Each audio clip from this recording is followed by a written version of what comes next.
ಹೇಗಿದ್ರೆ ಎಲ್ಲರೂ. ಇವತ್ತು ನಾನು ನಿಮಗೆ ತೋರಿಸ್ತಾ ಇದ್ದೇನೆ ನೋಡಿ, ಇದು ಐಸ್ ಆ್ಯಪಲ್ ಮರ ಇದೆಲ್ಲ, ಇರುವಳು ಅಂತ ಹೇಳ್ತಾರೆ. ಇದರಲ್ಲಿ ಹಕ್ಕಿಗಳು ಗೂಡು ಕಟ್ತದೆ.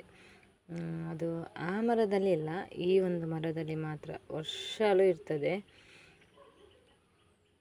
ಇದ್ರಲ್ಲಿ ನೋಡಿ ನಿಮಗೆ ಕಾಣ್ತಿರ್ಬೋದು ಮೇಲೆ, ಅದು ಬಿಸಿಲಿಗೆ ಕಾಣೋದಿಲ್ಲ ಅಷ್ಟೊಂದು, ಕೆಲವೊಂದು ಕೆಳಗೆ ಬಿದ್ದಿರ್ತದೆ. ನನಗೆ 2 ಸಿಕ್ಕಿತ್ತು ನಿನ್ನೆ, ಹಾಗೆ ಇವತ್ತು ನಿಮಗೆ ವಿಡಿಯೋ ಮಾಡಿ ತೋರಿಸುವ ಅಂತ. ನೋಡಿ ಇದು ನಿನ್ನೆ ನಾನು 2 ಕೊಂಡೋದ ನಂತರ ಬಿದ್ದದ್ದು ಕಾಣಬೇಕು ನೋಡಿ, ಒಂದು ಚಿಕ್ಕದು, ಅದರದ್ದೆಲ್ಲ ಇದು ಓಲ್ಡ್, ತುಂಬ ಓಲ್ಡ್ ಆಗಿದೆ.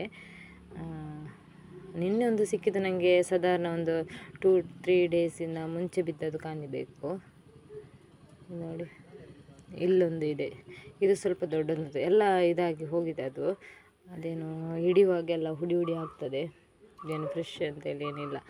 ಇದು ನೋಡಿ ನಿನ್ನೆ ಸಿಕ್ಕಿದ್ದು ನನಗೆ ನೋಡಿ, ಇದರೊಳಗೆ ಫ್ರೆಶ್ ಮಣ್ಣೆಲ್ಲ ಇದೆ ನೋಡಿ, ಮತ್ತು ಹೊರಗಿಂದ ಇದೆಲ್ಲ ಚೆನ್ನಾಗುಂಟು, ತುಂಬ ಹಳೆದಲ್ಲ ನೋಡಿ. ಯಾವ ರೀತಿ ಕಟ್ತದೆ ನೋಡಿ ಹಕ್ಕಿ ಗೂಡುಗಳು. ನಮಗೆ ಸಮೇತ ಆಗಲಿಕ್ಕಿಲ್ಲ ಆ ಥರ ಮಾಡಲಿಕ್ಕೆ.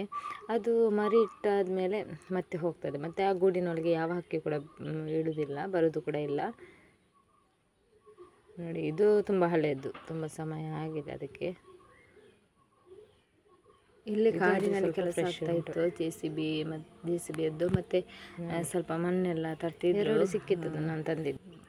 ಹಾಗೆ ನಾವು ನೋಡ್ಲಿಕ್ಕೆ ಅಂತ ಬಂದಿದ್ದೇವೆ. ನಮ್ಮ ಜೊತೆ ನಾಯಿಗಳ ನೋಡಿ ಆಟ, ದನಗಳೆಲ್ಲ ಸಂಜೆ ಹೊತ್ತಿದ್ದು ಎಲ್ಲ ಮೇಯ್ತಾ ಇದೆ ನೋಡಿ.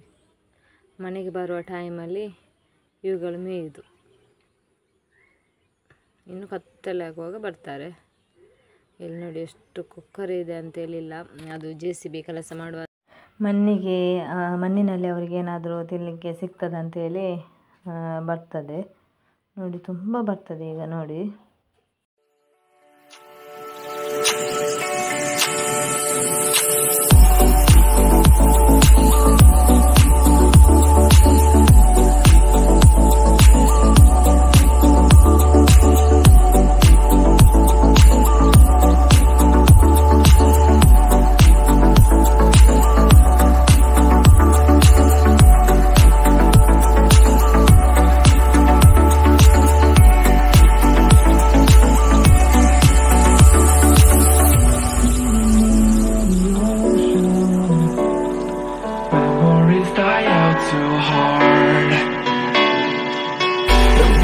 Traveling the night.